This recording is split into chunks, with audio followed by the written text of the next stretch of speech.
Sabe aquele momento em que você percebe que respirou fundo pela última vez como vítima? O meu aconteceu num estacionamento corporativo, com uma mulher furiosa quebrando o meu retrovisor enquanto eu segurava a pasta de documentos que mudaria tudo. Mas antes de chegar nesse dia, eu precisei atravessar 6 meses de um inferno que começou da forma mais sutil possível. Meu nome é Marina, tenho 32 anos e durante 5 anos fui a secretária executiva do Dr. Roberto Alvarenga, CEO de uma construtora de médio porte em São Paulo. Não era apenas uma secretária qualquer que serve café e atende telefone. Eu era a engrenagem invisível que fazia aquela empresa funcionar. Organizava contratos milionários, gerenciava agendas impossíveis, negociava com fornecedores quando o próprio Roberto não conseguia e conhecia cada processo daquela companhia melhor que qualquer diretor. Acordava às 5:30 da manhã, todos os dias. Chegava ao escritório às 7, sempre a primeira.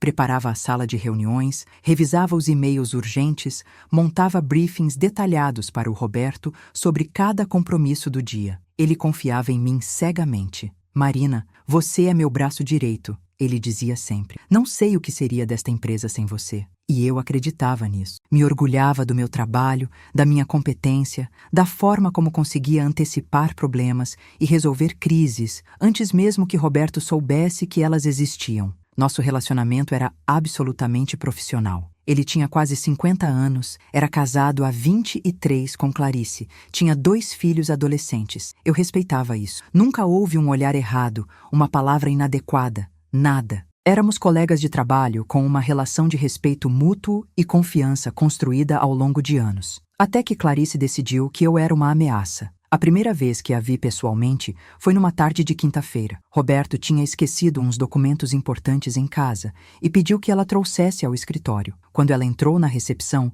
eu estava no meu posto de sempre, conferindo um relatório. Ela era elegante, bem vestida, daquele tipo de mulher que frequenta a academia 5 vezes por semana e faz as unhas religiosamente toda segunda-feira. Cabelos impecáveis, maquiagem perfeita, bolsa de grife pendurada no braço. Você deve ser a Marina, ela disse sem sorrir. Não era uma apresentação, era uma constatação fria, como quem identifica algo desagradável. Sim, senhora. A senhora é a esposa do Dr. Roberto? Ele está numa ligação importante, mas já avisei que a senhora chegou. Ela me olhou de cima a baixo. Não foi discreto. Foi um escaneamento completo, demorado, avaliativo. Meu blazer azul marinho, minha saia lápis preta, minha blusa branca, meu cabelo preso em coque. Nada sensual, nada provocativo. Roupa corporativa padrão. Então você é ela, repetiu, com um tom que não consegui decifrar na hora. Roberto fala muito de você em casa. Trabalhamos juntos há 5 anos. É uma parceria produtiva, respondi,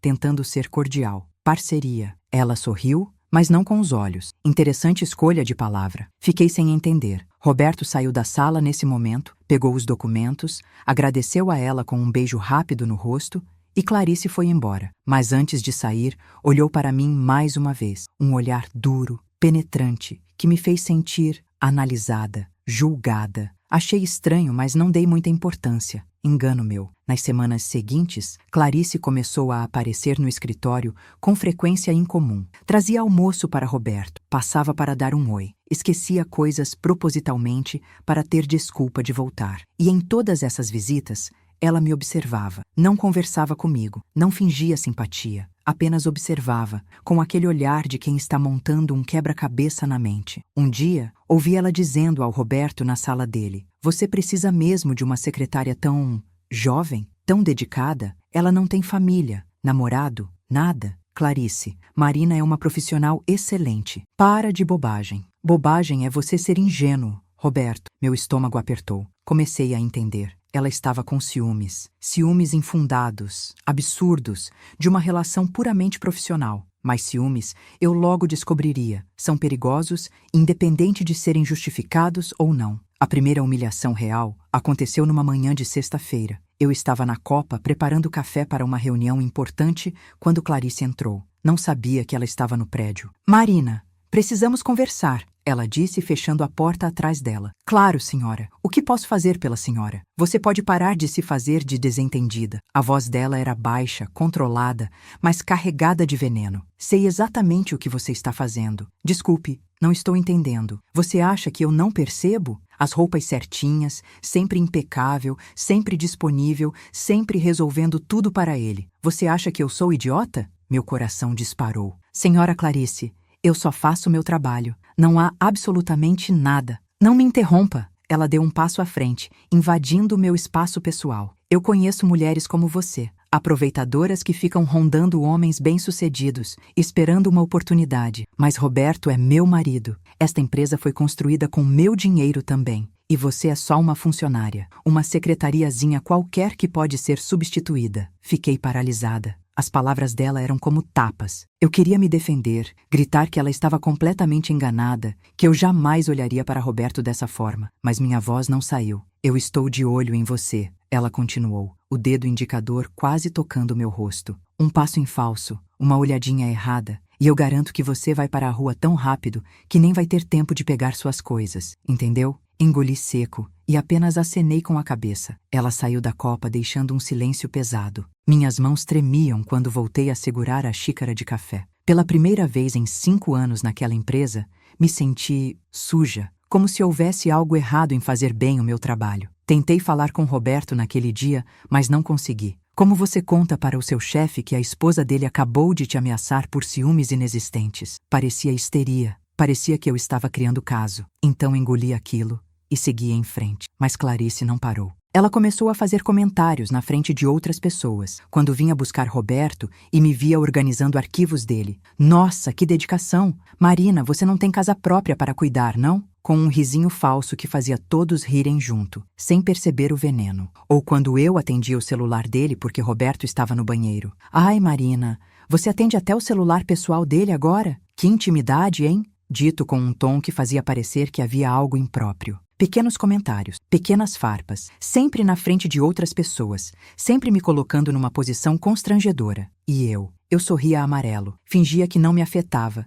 e continuava trabalhando. Roberto começou a mudar também, sutilmente no início. Parou de me elogiar em reuniões. Começou a questionar decisões que eu tomava autonomamente há anos. Pedia para eu deixar documentos na mesa dele em vez de discuti-los comigo como sempre fizemos. Ele estava recuando, criando distância profissional porque a esposa estava no ouvido dele. A gota d'água do primeiro bloco veio num dia que nunca vou esquecer. Era aniversário da empresa e fazíamos sempre uma confraternização pequena no escritório. Eu tinha organizado tudo, como sempre fazia. Contratei o buffet, decorei o espaço, coordenei a surpresa para Roberto. Clarice apareceu para a festa. Não foi convidada formalmente, mas era esposa do CEO. Então, ninguém questionou. Ela chegou linda, cheia de sorrisos, cumprimentando todo mundo. Uma apresentação perfeita de esposa dedicada. No meio da celebração, Roberto foi fazer um brinde. Agradeceu aos funcionários, aos parceiros, à equipe. E um agradecimento especial a Marina. Ele disse, me olhando, que organizou tudo isso e que nos últimos 5 anos tem sido fundamental para esta empresa. Aplausos, sorrisos. Eu tentei apenas acenar discretamente, mas Clarice se levantou no meio da sala. Aproveita, Roberto, ela disse alto, com aquela voz doce que usava em público. Aproveita e agradece a Marina por trabalhar fim de semana, feriado, atender ligação de madrugada. Nossa, Marina, você realmente não tem vida própria mesmo, né? Risos. Alguns risos desconfortáveis, mas risos, como se fosse uma piada inocente. Mas eu vi nos olhos dela. Não era piada, era humilhação. Às vezes me pergunto, ela continuou circulando a sala com a taça de champanhe na mão, se uma secretária precisa ser tão dedicada assim. Será que não existe limite entre profissionalismo e obsessão? O silêncio ficou pesado. As pessoas começaram a olhar para mim com aquela curiosidade mórbida. Roberto tentou rir e mudar de assunto. Clarice, amor, vamos curtir a festa? Não, deixa eu terminar. Ela voltou a atenção para mim. Marina, você é solteira, né? Sem namorado, sem filhos, sem compromisso nenhum. Deve ser por isso que pode ficar aqui até tarde, viajar com meu marido para reuniões, estar sempre disponível. Meu rosto queimou. Senti todas aquelas pessoas me olhando, sussurrando, julgando. Roberto estava vermelho, claramente constrangido, mas não fez nada. Nada. Não me defendeu. Não pediu para Clarice parar. Apenas ficou ali. Parado, fraco. Clarice, eu só faço meu trabalho, tentei dizer, a voz falhando. Seu trabalho? Ela deu um passo na minha direção. Estávamos no centro da sala, todo mundo assistindo. Seu trabalho é ser secretária, Marina. Secretaria. Não é ser braço direito, não é ser indispensável, não é ser a pessoa mais importante na vida profissional do meu marido. Você esqueceu seu lugar. As lágrimas vieram. Não consegui segurar. Ali, na frente de todos os meus colegas, dos diretores, dos parceiros da empresa, eu chorei. Não de tristeza apenas, de humilhação, de raiva, de injustiça. Clarice viu as lágrimas e sorriu. Um sorriso pequeno, satisfeito, como se tivesse alcançado exatamente o que queria. Saí da festa. Peguei minha bolsa e saí. Ouvi Roberto me chamar, mas não parei. Fui direto para o banheiro, tranquei a porta e chorei. Chorei tudo que tinha segurado nas últimas semanas. Chorei pela injustiça de ser punida por fazer bem o meu trabalho. Chorei por ter sido humilhada publicamente sem ter feito absolutamente nada de errado. Mas foi ali, sentada no chão frio daquele banheiro, que algo mudou dentro de mim. Eu enxuguei as lágrimas, olhei para o meu reflexo no espelho e fiz uma promessa. Uma promessa de que Clarice ia pagar por aquilo. Não com raiva, não com escândalo, com inteligência, com estratégia. Eu ia descobrir o que aquela mulher escondia, porque ninguém age com tanta paranoia sem ter os próprios segredos. E quando eu descobrisse, ela ia se arrepender de ter escolhido me transformar em inimiga. Se você já passou por uma situação onde foi humilhada injustamente no trabalho, deixa um like aqui e se inscreve no canal, porque nos próximos blocos você vai ver como transformei essa humilhação na maior reviravolta que aquela empresa já presenciou. Comenta aqui embaixo, você reagiria com raiva ou com estratégia? Eu escolhi a segunda e foi a melhor decisão da minha vida. Bloco 2. Investigação e descobertas. Estruturou narrativa emocional em 5 subblocos temáticos. Agora preciso escrever o bloco 2 com 10.000, 12.000 caracteres, seguindo a estrutura dos subblocos. 2A. Momento de reflexão. 2.000, 2.500 caracteres. 2B. Observação silenciosa. 2.500, 3.000 caracteres. 2C. Primeiras descobertas. 3.000, 3.500 caracteres. 2D. Novas humilhações. 2.000, 2.500 caracteres. 2E. Preparação da estratégia. 501. 000 caracteres. Vou manter o tom narrativo em primeira pessoa, linguagem emocional e acessível, e criar os gatilhos emocionais de curiosidade, tensão e esperança. Passei o fim de semana inteiro processando o que tinha acontecido. Não chorei mais. Chorar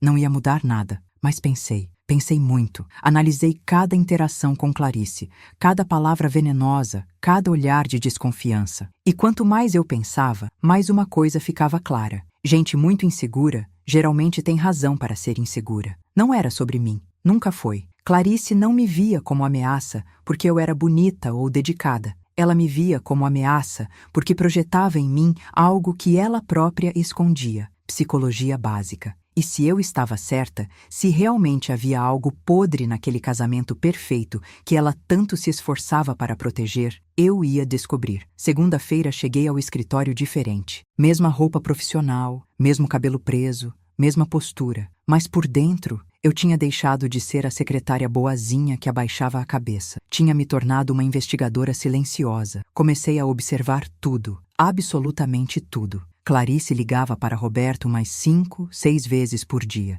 sempre checando onde ele estava, com quem, fazendo o quê. Isso não era amor, era controle, era desespero de quem tem medo de ser descoberta. Ela começou a aparecer no escritório quase todo dia. Trazia almoço, levava documentos que Roberto tinha esquecido, inventava qualquer desculpa. E toda vez que vinha, me lançava aqueles olhares. Às vezes, sussurrava coisas para Roberto que eu não conseguia ouvir, mas via a forma como ele ficava desconfortável depois. Uma terça-feira, ela chegou quando Roberto estava em reunião externa. Ele pediu que eu pegasse uns arquivos na sala dele, ela disse, mas não esperou minha confirmação. Entrou direto. Ficou lá dentro por 20 minutos. Quando saiu, estava tensa, sem os arquivos que supostamente tinha vindo buscar. Foi aí que percebi. Ela estava procurando algo, alguma evidência que comprovasse as fantasias dela. E-mails comprometedores, mensagens, fotos, qualquer coisa que justificasse o ciúme doentio. Mas ela não ia encontrar nada, porque não havia nada. O que me fez pensar, se ela está tão desesperada para provar que Roberto está traindo com a secretária,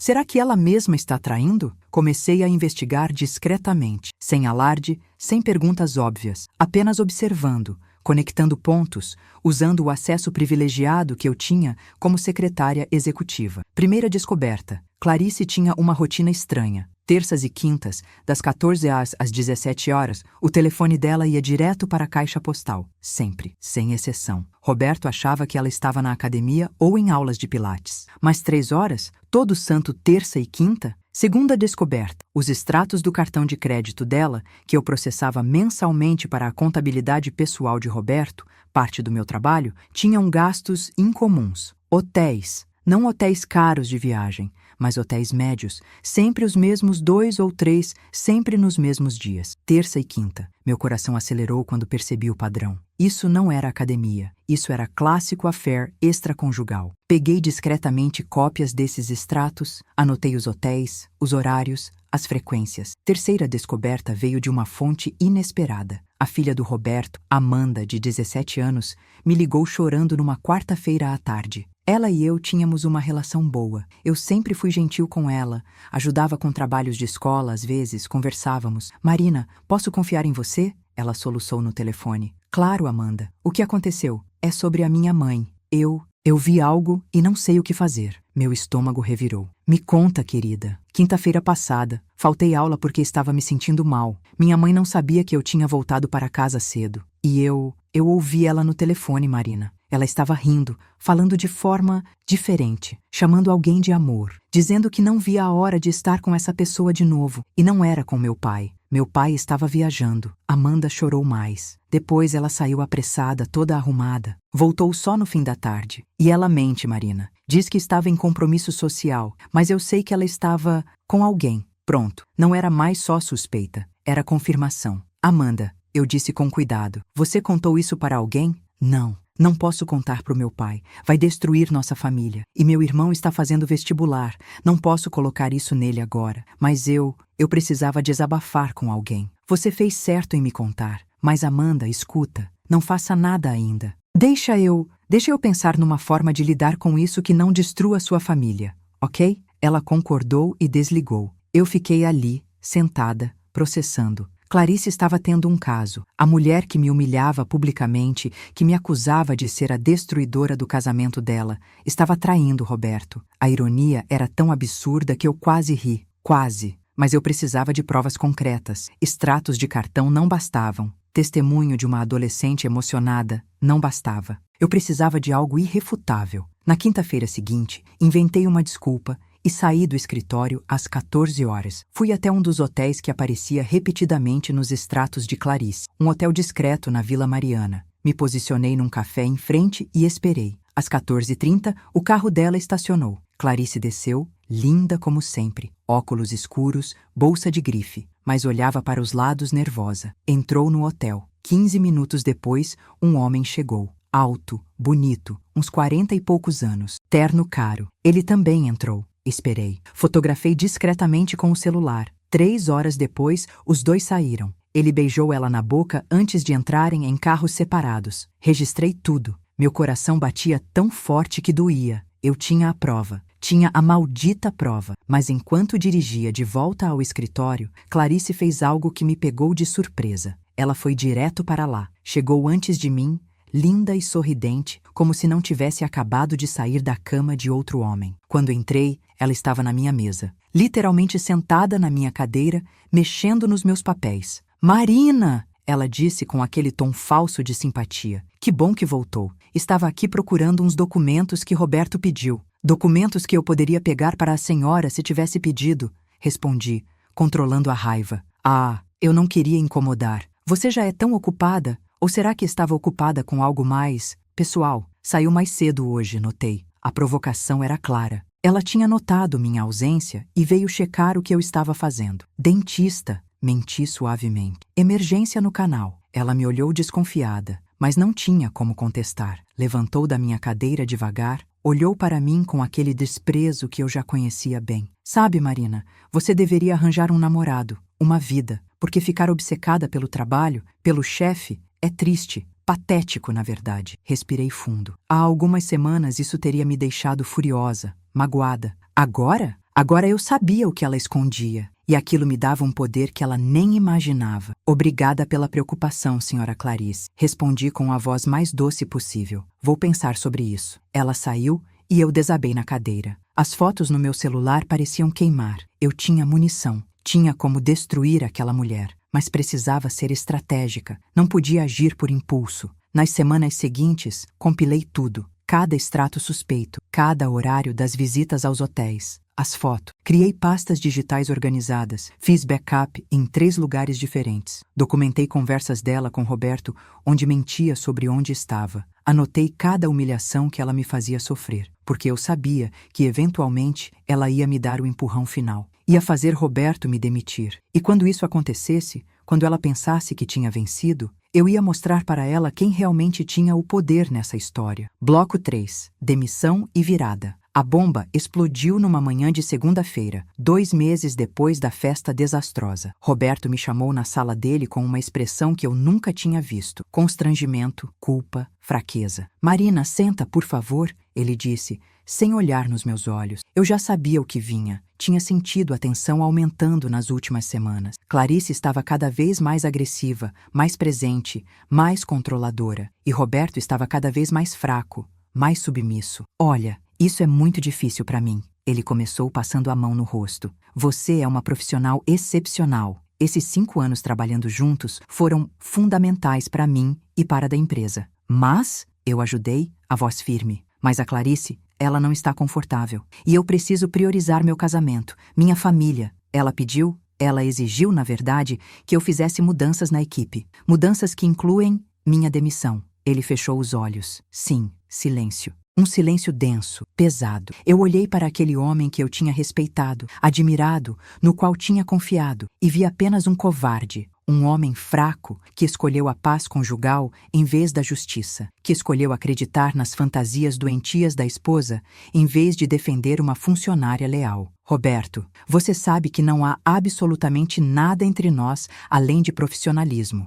Você sabe disso. Eu sei, Marina, eu sei, mas o casamento é complicado. E Clarice, ela não vai ceder nesse ponto. Então, você vai me demitir porque sua esposa tem ciúmes infundados de uma relação de trabalho. Eu vou te dar uma indenização generosa. 3 meses de salário, carta de recomendação excelente, qualquer coisa que você precisar. Dinheiro não apaga a humilhação, Roberto. Levantei, peguei minha bolsa. Mas está bem, se é isso que você quer. Marina, por favor, não torna isso mais difícil. Difícil? Eu ri. Sem humor. Difícil foi aguentar meses de humilhação da sua esposa. Difícil foi ser acusada de coisas que nunca fiz. Difícil foi ver você, covardemente, permitir que ela me destruísse publicamente sem mover um dedo para me defender. Isso é a parte fácil, Roberto. Eu só estou aceitando sua decisão. Saí da sala dele e voltei para minha mesa. As pessoas no escritório me olhavam com pena. Obviamente, a notícia tinha vazado. Clarice provavelmente tinha garantido que todos soubessem que ela tinha vencido. Comecei a recolher minhas coisas. Fotos, canetas, cadernos. 5 anos de trabalho cabiam em uma caixa de papelão. Que triste. Algumas colegas se aproximaram,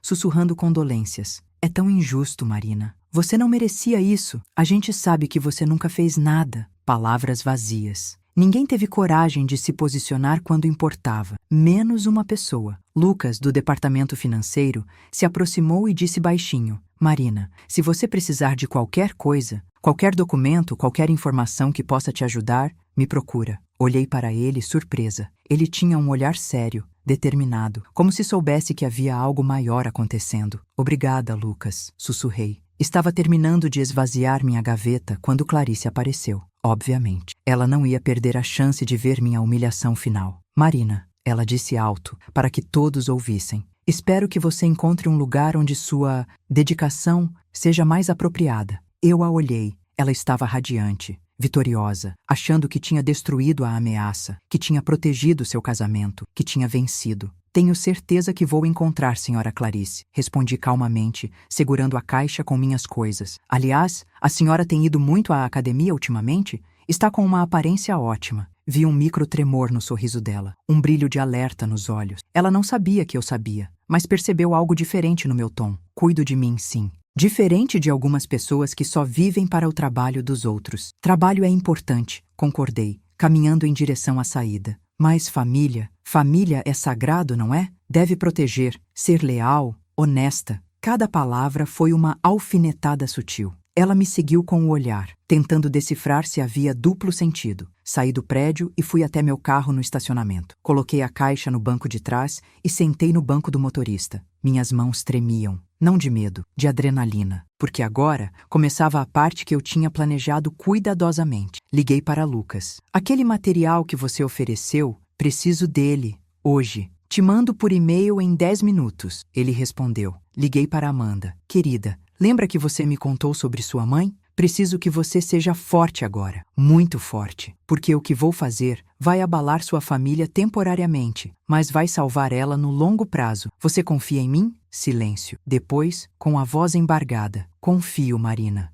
Liguei para 3 pessoas, meu advogado, um detetive particular que tinha feito trabalhos para a empresa antes, e um jornalista especializado em economia e negócios que eu conhecia de eventos corporativos, porque o que eu tinha descoberto nas últimas semanas não era só sobre o affair de Clarice. Era muito, muito pior do que isso. Clarice não era só uma esposa traidora, ela estava desviando dinheiro da empresa. Muito dinheiro. Os extratos que Lucas me enviou mostravam transferências irregulares. Dinheiro que saía da conta empresarial, passava por uma conta fantasma e caía numa conta pessoal dela. R$ 400 mil nos últimos 8 meses. Desvio de recursos, fraude, crime financeiro. Ela usava a assinatura digital de Roberto, que ela tinha acesso por ser casada com ele. Fazia transferências pequenas, fracionadas, que passavam despercebidas na contabilidade geral. Mas quando você somava tudo, juntava os pontos, o padrão era óbvio. E o homem com quem ela estava tendo o caso era o contador terceirizado da empresa, a pessoa que facilitava esses desvios, a pessoa que maquiava os relatórios. Sorri, um sorriso amargo, mas genuíno. Clarice tinha me demitido, tinha me humilhado, tinha tirado meu emprego, minha dignidade, minha reputação, achando que estava protegendo o que era dela. Mas ela não sabia que tinha acabado de assinar a própria sentença. Respirei fundo, peguei meu telefone e enviei um e-mail para a diretoria da empresa, para o departamento jurídico, para os sócios minoritários que Roberto tinha, e anexei tudo, cada extrato, cada transferência, cada foto, cada evidência. O assunto do e-mail era simples: fraude e apropriação indébita, urgente. Apertei enviar e esperei. Não demorou nem 2 horas. Meu telefone tocou. Era Roberto, voz desesperada. Marina, o que você fez? O que é esse e-mail? É a verdade, Roberto. Tudo documentado, tudo comprovado. Sua esposa está roubando da sua empresa há meses e você estava tão ocupado acreditando nas mentiras dela sobre mim que nem percebeu. Isso não pode ser verdade. Clarice não faria isso. Não? Então explica as transferências, explica as reuniões dela com Bernardo, o contador, explica o apartamento que ela comprou no nome de uma empresa fantasma. Tudo está no relatório, Roberto. Lê. Silêncio do outro lado, um silêncio de mundo desabando. Por que você está fazendo isso? Ele sussurrou. Porque você me demitiu injustamente, porque ela me destruiu sem razão, mas principalmente porque eu defendo o que é certo. E roubo, traição, mentira, isso não é certo. Desliguei na cara dele. 3 dias depois, recebi a ligação que mudou tudo. Era o advogado da diretoria. Senhorita Marina, gostaríamos de conversar pessoalmente. Hoje, se possível, no escritório, 15 horas. Cheguei pontualmente. A sala de reuniões estava cheia. Diretores, advogados, o pessoal do RH. E Roberto, destroçado, com olheiras profundas. Senhorita Marina, começou o diretor administrativo. Primeiro, queremos pedir desculpas pela forma como foi tratada. Fizemos uma investigação interna baseada nas informações que você forneceu. Tudo se confirmou. Clarice Alvarenga de fato desviou recursos significativos da empresa. Estamos tomando medidas legais. Que bom, respondi simplesmente. Mas tem mais, continuou outro diretor. A situação criou uma crise de confiança. Roberto vai se afastar temporariamente da empresa enquanto tudo se resolve. E nós gostaríamos de oferecer algo a você. Meu coração acelerou. Queremos que você volte. Não como secretária, como diretora administrativa, salário 3 vezes maior do que recebia, participação nos lucros e total autonomia para reestruturar os processos internos para que algo assim nunca mais aconteça. Olhei para Roberto. Ele tinha a cabeça baixa, derrotado, humilhado. Exatamente como eu tinha ficado no dia que me demitiu. E tem mais uma coisa. disse o advogado, deslizando um documento pela mesa. A empresa do Roberto é, na verdade, meio dele e meio da Clarice. Casamento em comunhão parcial de bens. Com o divórcio iminente e o processo criminal,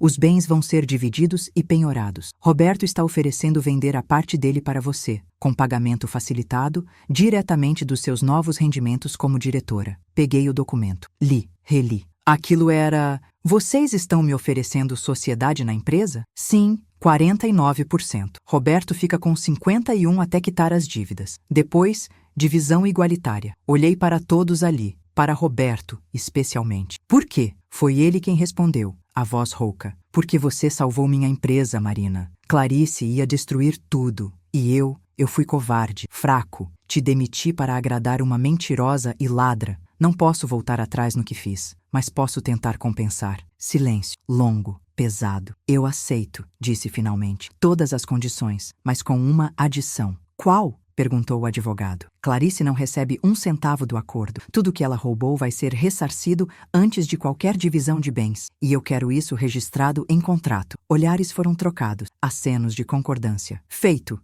disse o diretor. Assinei ali mesmo. 30 páginas de contrato. E quando terminei, quando levantei e apertei as mãos de cada um deles, senti algo que não sentia há meses. Poder, justiça, vitória. Bloco 4. Justiça e exposição. O processo contra a Clarice foi rápido e brutal. Com as evidências que eu forneci, mais a investigação aprofundada que os advogados da empresa fizeram, não havia defesa possível. As transferências, os documentos falsificados, as contas fantasmas, o affair com o contador que facilitava tudo, estava tudo documentado, datado, comprovado. Clarice tentou negar tudo, inicialmente. Disse que era perseguição, que eu tinha forjado documentos por vingança. Mas quando confrontada com extratos bancários originais, com testemunhos do próprio banco, com registros de entrada e saída dos hotéis, ela desmoronou. O que ela não esperava era a reação de Roberto. Eu estava no escritório quando ele chegou, 3 semanas depois da minha recontratação.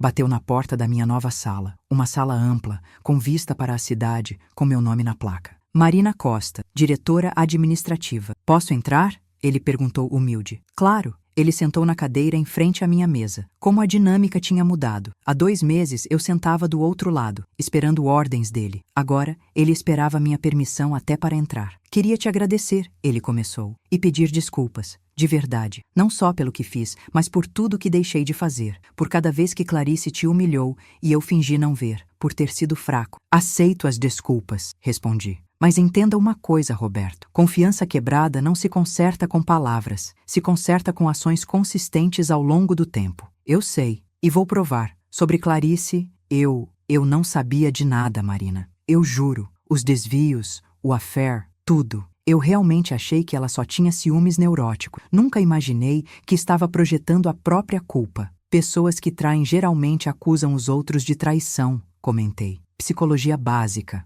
Amanda me contou que você já sabia, há semanas, e não me contou. Contaria de que adiantaria? Rebati. Você teria acreditado em mim? Ou teria pensado que eu estava inventando coisas para me vingar? Ele ficou em silêncio. Ambos sabíamos a resposta. As crianças estão destruídas, ele disse baixo. Amanda chora todos os dias. Bernardo, meu filho, trancou a faculdade. Eles viram a mãe deles ser presa, ser exposta publicamente. Os amigos sussurram nas escolas. A família julga. E senti uma pontada de culpa, mas logo passei. Roberto, eu não expus Clarice por maldade. Expus porque ela cometeu crimes, roubou da sua empresa, da sua empresa. Se eu não tivesse feito nada, em 6 meses vocês estariam falidos. Então sim, suas crianças estão sofrendo agora, mas eu salvei o futuro delas. Ele assentiu, passando as mãos no rosto. Clarice me ligou da prisão ontem. Ergui as sobrancelhas. E disse que tudo isso é culpa sua, que você armou, que forjou evidências, que seduziu o contador para incriminá-la. Ri.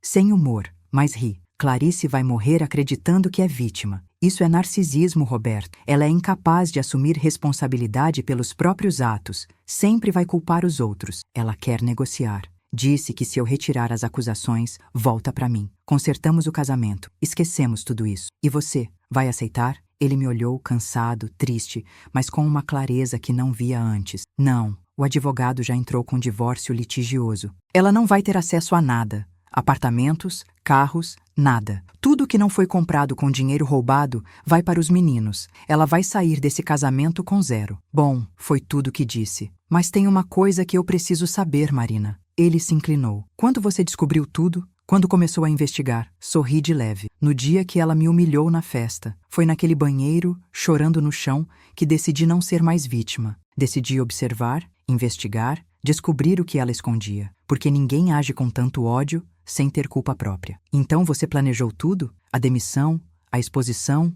Tudo? Não exatamente. Não planejei ser demitida, mas sabia que eventualmente aconteceria. Clarice não ia descansar até me ver fora daqui. Então me preparei. Reuni provas, criei planos de contingência. Quando você finalmente me demitiu, eu só ativei o plano. Simples assim. Ele balançou a cabeça incrédulo. Você é assustadoramente inteligente. Não, Roberto. Eu sou uma mulher que aprendeu que chorar não resolve nada. Estratégia resolve. Evidência resolve. Inteligência vence força bruta. Sempre. Ele levantou para sair, mas parou na porta. A cidade inteira está comentando. A história vazou para a mídia. Empresária acusada de desvio, affair com contador, tudo. Clarice está destruída publicamente. Eu sei, vi os jornais. Você não sente nem um pouco de pena? Pensei na pergunta. Honestamente pensei. Não, respondi finalmente. Sinto pena dos seus filhos, que não pediram nada disso. Sinto pena de você, que foi traído e roubado por alguém em quem confiava. Mas dela? Não.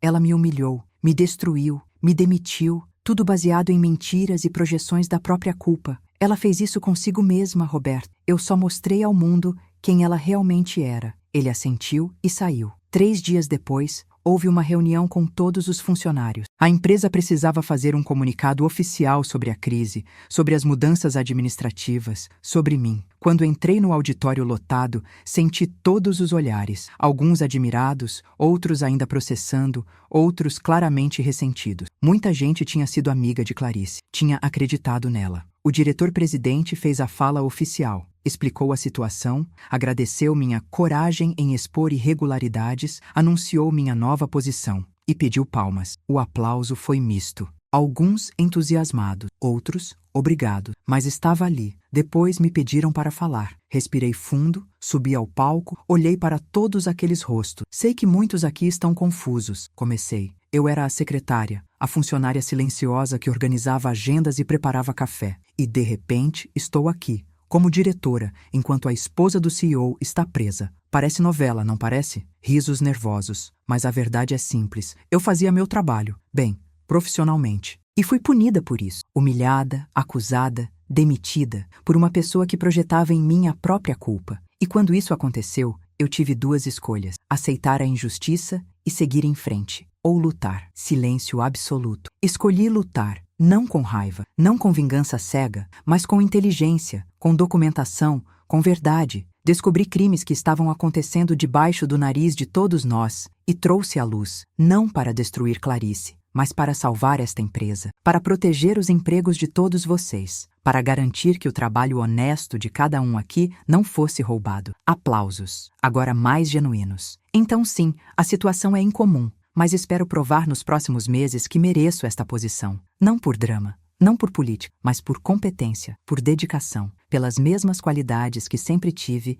e que alguns tentaram usar contra mim. Desci do palco sob aplausos mais fortes. Diversos colegas vieram me cumprimentar, pedir desculpas por não terem me defendido antes, parabenizar pela coragem. Clarice foi condenada a 5 anos de prisão por apropriação indébita, falsificação de documentos e fraude. O contador pegou 7 anos por ser considerado o mentor intelectual do esquema. O affair deles foi exposto em cada jornal de economia da cidade. A família de Clarice a repudiou. Os amigos sumiram. O clube social que ela frequentava cancelou a membership. Ela caiu do pedestal que tinha construído com mentiras e dinheiro roubado. E Roberto teve que reconstruir a vida, reconstruir a relação com os filhos, reconstruir a própria imagem. Ele trabalha comigo agora, mas a dinâmica mudou. Ele me respeita, me ouve, reconhece que sem mim não haveria mais empresa. Quanto a mim, sentada na minha sala de diretora, assinando contratos milionários, liderando reuniões estratégicas, eu finalmente entendi uma coisa: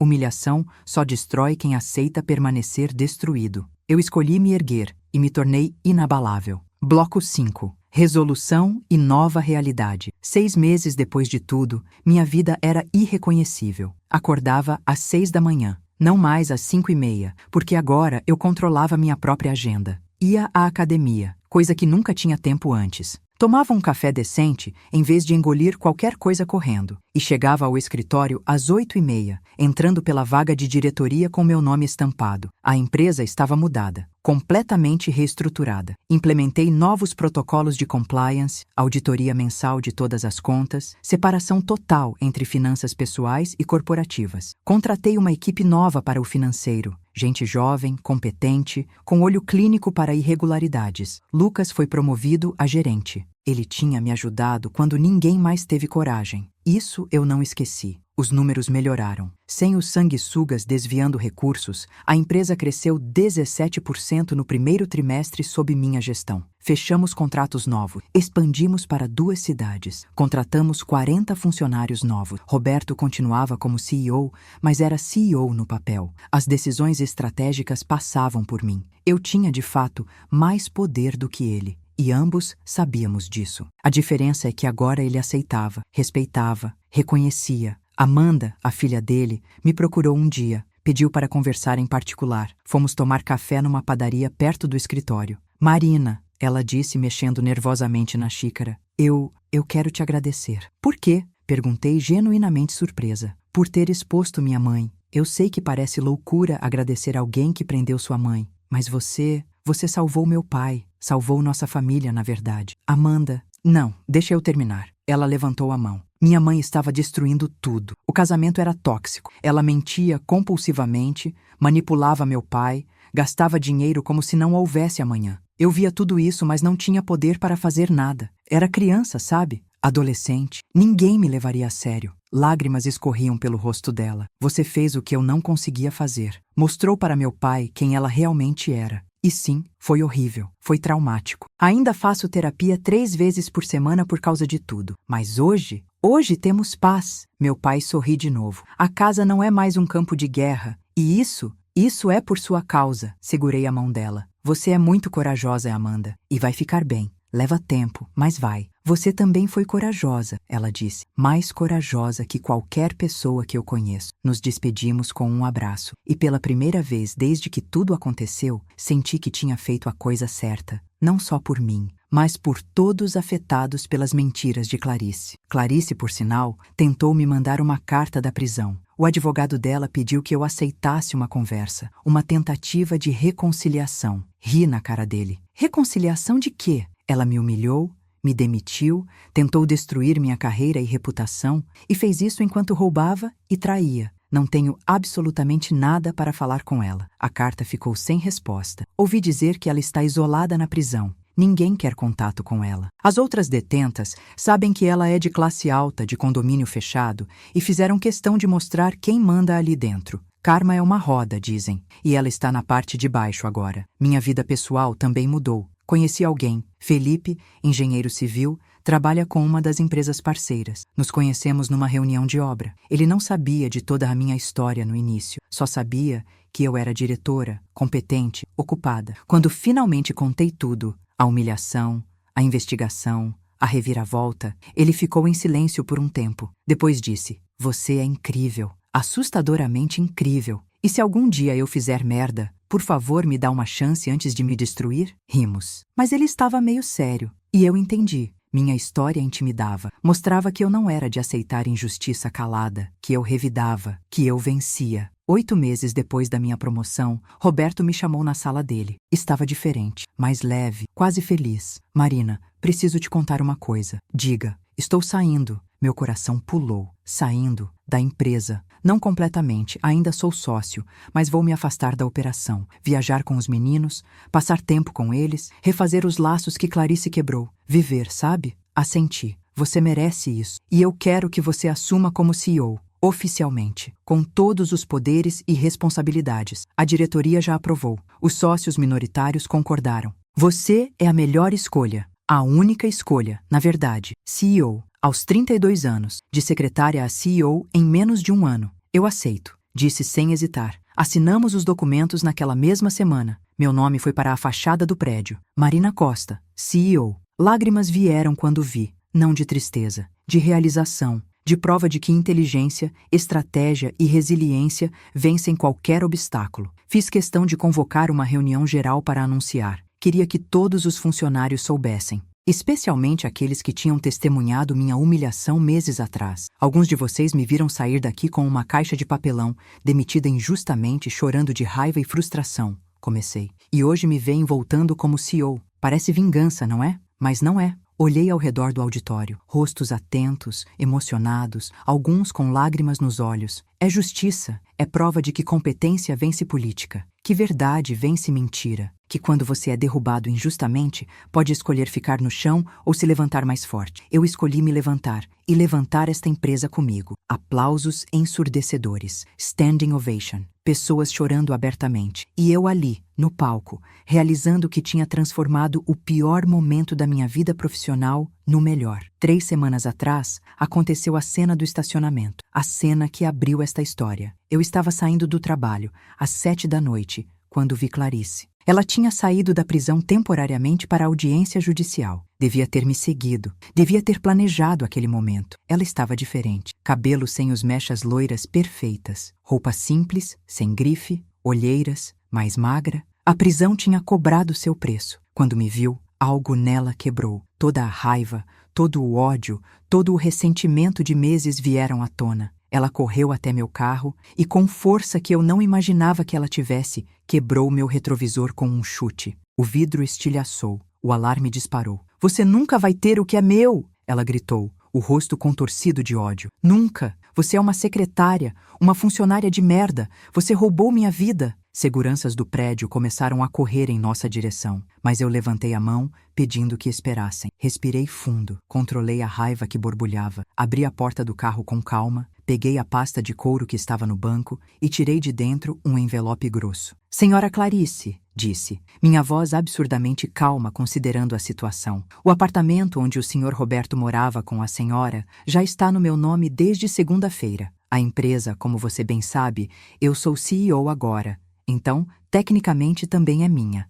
E a conta milionária que vocês tinham juntos, penhorada para pagar as indenizações que você deve. Leia o acordo." Joguei o envelope no chão, aos pés dela. Ela pegou com mãos trêmulas, abriu, leu. E a cada linha, a cor sumia do rosto dela. Isso não pode ser legal. É completamente legal. Revisado por 3 advogados diferentes. Roberto assinou tudo voluntariamente. Ele preferiu transferir os bens para mim do que correr o risco de você ter acesso a qualquer coisa no futuro. Então sim, Clarice, eu tenho o que era seu, porque você perdeu o direito a tudo quando escolheu roubar, trair e mentir. Ela caiu de joelhos ali, no estacionamento, segurando aqueles papéis, soluçando. Não de tristeza, de derrota, de humilhação completa. E eu entrei no meu carro, liguei a ignição e dirigi para casa. Hoje, sentada no meu apartamento, o apartamento que pertencia a Clarice e Roberto, agora totalmente reformado ao meu gosto, eu reflito sobre tudo. Aprendi que humilhação pode ser temporária se você escolher que seja. Aprendi que vingança servida com inteligência é mais poderosa que vingança servida com raiva. Aprendi que documentar, planejar e agir estrategicamente vale mais que 1000 explosões emocionais. Aprendi que às vezes as pessoas que mais tentam te destruir estão apenas projetando em você os demônios delas. E que expor esses demônios não é crueldade, é justiça. Clarice me fez um favor, no final das contas. Ela me empurrou para fora da minha zona de conforto, me forçou a lutar, me transformou de funcionária obediente em líder estratégica. Ela queria me destruir, mas me construiu. E essa é a maior ironia de todas. Então, se você está passando por alguma humilhação agora, alguma injustiça no trabalho, alguém tentando te derrubar sem razão, deixa eu te dizer uma coisa. Documente tudo, observe tudo, não haja por impulso, planeje, estrategize, porque a melhor vingança não é rebaixar quem te rebaixou. É se elevar tão alto que eles precisam de telescópio para te ver. E quando eles finalmente olharem para cima e te virem lá no topo, sorria. E agradeça mentalmente por terem te subestimado, porque foi essa subestimação que te deu a vantagem que você precisava. Obrigada por acompanhar toda essa jornada comigo. Se essa história te inspirou de alguma forma, se inscreve no canal para mais relatos de superação e reviravolta. Deixa um like se você acredita que justiça sempre vence, mesmo que demore. E me conta nos comentários, você já passou por algo parecido? Como reagiu? Fico ansiosa para ler suas histórias. Lembra, você é mais forte do que qualquer humilhação e mais inteligente do que qualquer inimigo. Nunca esqueça disso.